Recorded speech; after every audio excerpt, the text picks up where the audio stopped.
The annotations that we do for our internal elevations are fairly simple because we only get to see, or we only are seeing what we want to see, which is the box of the elevation. The problem with doing this in floor plan, if we create our detail marker and open this, it does sort of the same thing.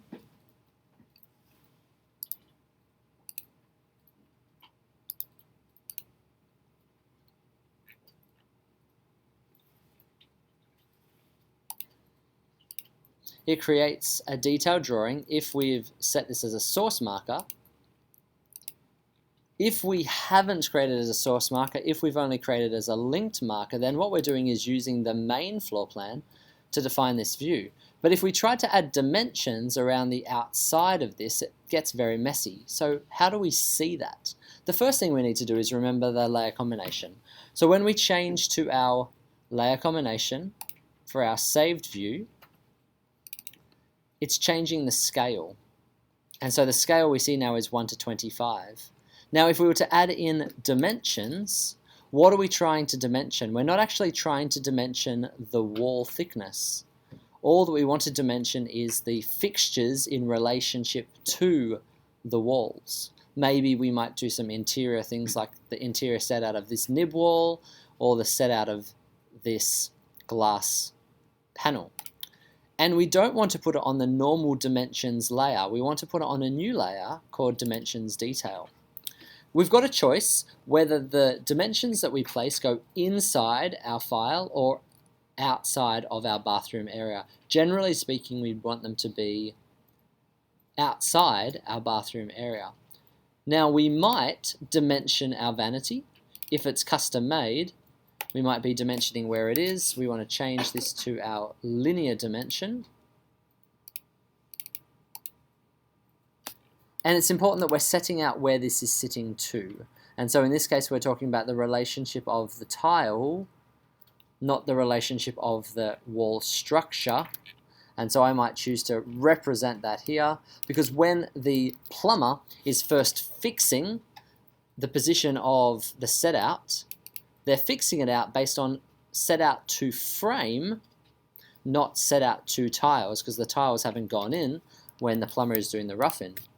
So when I'm dimensioning it, I may dimension the overall size of the vanity, but more importantly, I am very likely to be dimensioning the set out to the middle of the vanity, or more importantly than that, the set out to the position of the middle of the basin or the middle of the taps. And I'll usually therefore also add in some type of a center line to help identify that that's what I'm doing, that I'm setting that out to a midpoint.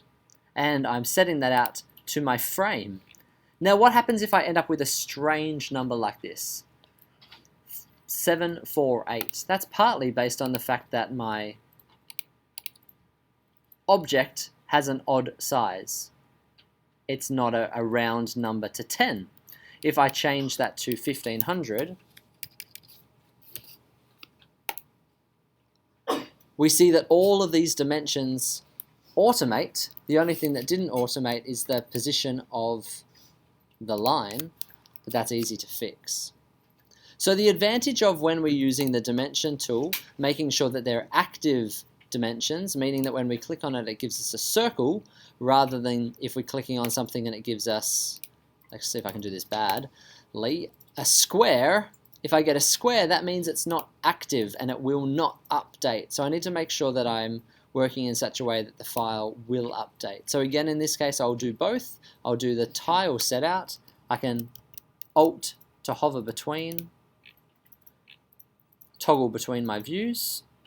So in this case, I can show the 25mm set out from the timber frame to the outside of the tile or the inside of the tile, and I'm showing the overall width of the bath. And then if I decide that's not right, realistically this should be 1700, that's what I'm doing. Why is there a problem? Because the bath is actually in this case located not on the edge. So let's move this so it's in the right place. 1700, and again we see that it updates. So again, as long as you're using active references, those will update. What happens when our dimensions go over something else? It gets a bit messy. What we can do is choose all of these dimensions, going into the settings, and choose to make the background of the text opaque. We're going to add in a white background. So now whenever I go over something here, this 25 millimeters going over the wall, it's now representing clearly because it's not being doubled up by anything else. What else do I want to dimension? We need to dimension all of the elements in both directions. So let's do the same for our glass pane. This time I will just do it from the frame or just from the finish. I don't need to do both.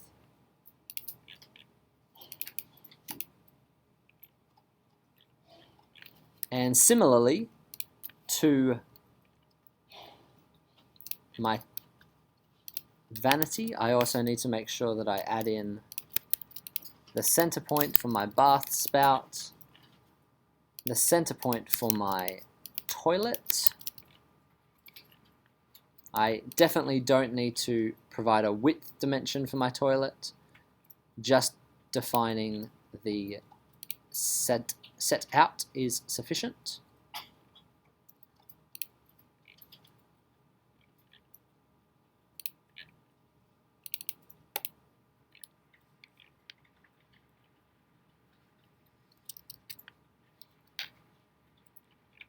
And I could also use this in terms of its detail to help me make sure that I am setting this out the way that I wanted to.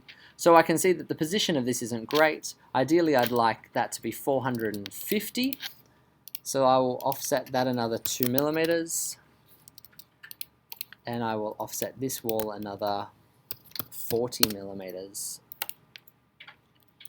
Now currently, this dimension, which automated the width of the wall, is defining the outside dimension, the dimension to the tile, not the dimension to the structure.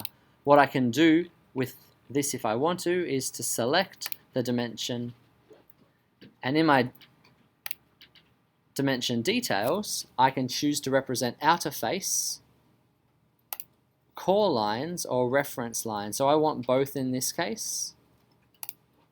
So that way it's showing me the core structure, 90 mil, and the finishes on both sides being 25s. Now that's representing rather in a messy way, so I could move some of these dimensions around in order to represent that more clearly if I felt that was necessary. Unfortunately, because of the scale, I'm not going to be able to get it much clearer than that anyway. Can't you adjust the text size? I can, but I don't want to make it any smaller than, sorry, it's very big. So let's take all those dimensions and we want to make them based on 3 millimeters instead of 5. That's going to help somewhat. And then what I can do, now that that's a bit smaller, I can move that around a bit.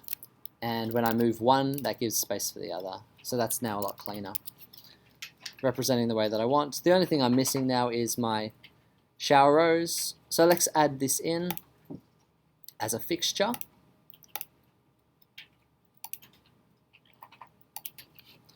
Now, when I look for shower,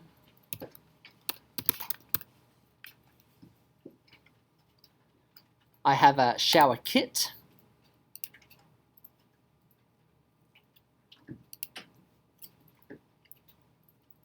Which version do I want?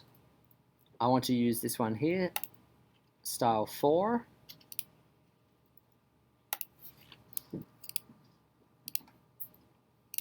Let's change this representation to pen 1. And I want to set this out on the same line as my toilet, so I can just extend that line all the way through. And that means I don't need to dimension it twice because I'm already dimensioning it once up here.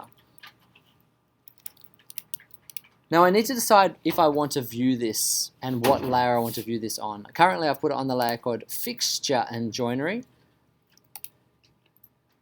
But I also want to be able to see it on my reflected ceiling plan. So when I go to my reflected ceiling plan, my detailed reflected ceiling plan, we see that all of those hide. So what would I need to do? I'd need to show it on a different layer that is visible, because I don't want to show all the rest of my fixtures on that layer. So I have a layer called ceiling mechanical fixtures, but that's not going to show on my floor plan. So I need to decide, do I want to show it on both, or do I want to show it on only one?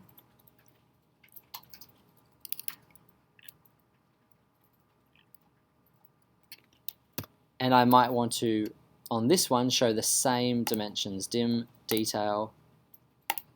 So that's now representing those same dimensions on this one as well. Now, of course, some of these don't necessarily make a lot of sense as to what they're referring to. But I can write that in if I feel it's necessary to explain it. Now let's go and update this. What's the problem that I have? Because of the way that I created my views, I've cut out my dimensions. I can't see them. So I have to stretch the view to make them visible again. So I'm offsetting edge, but it looks very messy. It's not very clean. There's stuff showing that I don't necessarily want to see. What could I do about that? One option would be to mask it. So I can take a fill. At the moment, I'll start by using a 25% fill, and I'll make it yellow so it's easy to see what I'm trying to do. I'm going to place a fill over the area that I want to potentially hide. I don't want an edge, so I'll turn off the outline, and I will create a hole, subtract from polygon, and trim away the wall.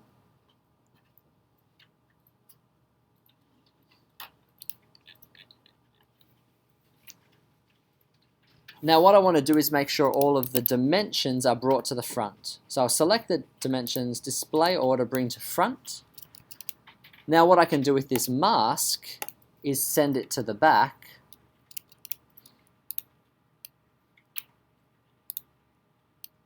Or send backwards. So it's hiding everything except my dimensions. And then of course what I don't want to do is make it yellow. But now that I know that it's working and it's in the right place and representing in the right way, I'll change that to white. Now which layer do I put it on? I'm going to put it on the same layer as my dimensions. So dims detail, or the other option would be overlay detail, and that means it's only going to be visible on my detailed bathroom layouts.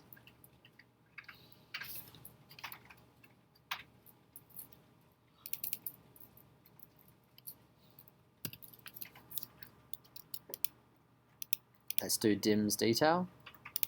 So now it's visible on both my detailed bathroom and detailed reflected ceiling plan.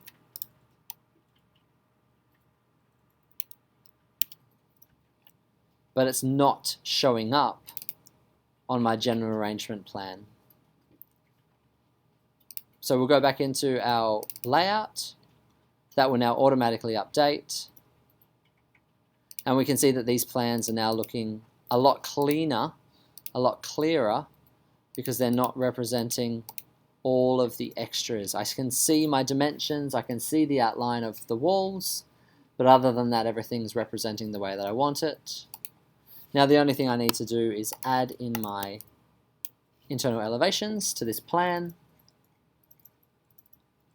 And at the moment I've only annotated one of these internal elevations, so I do the same for all of the others, so that they're all annotated, all dimensioned, and I'd put them all in a line. What I can do to make these cleaner is to select them all and go frame, fit frame to drawing. For drawings like this, that works really well.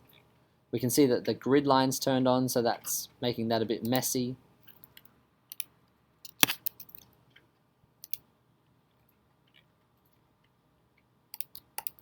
I can go into my interior elevation settings, and I can make sure that the grid is not showing.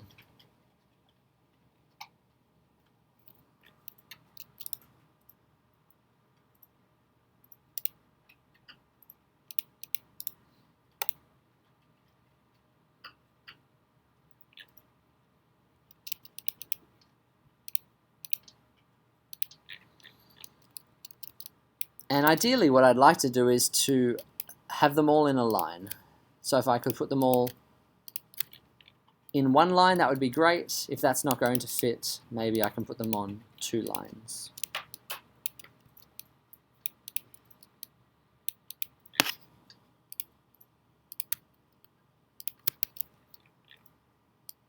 Once I've added all the annotations, that'll be finished.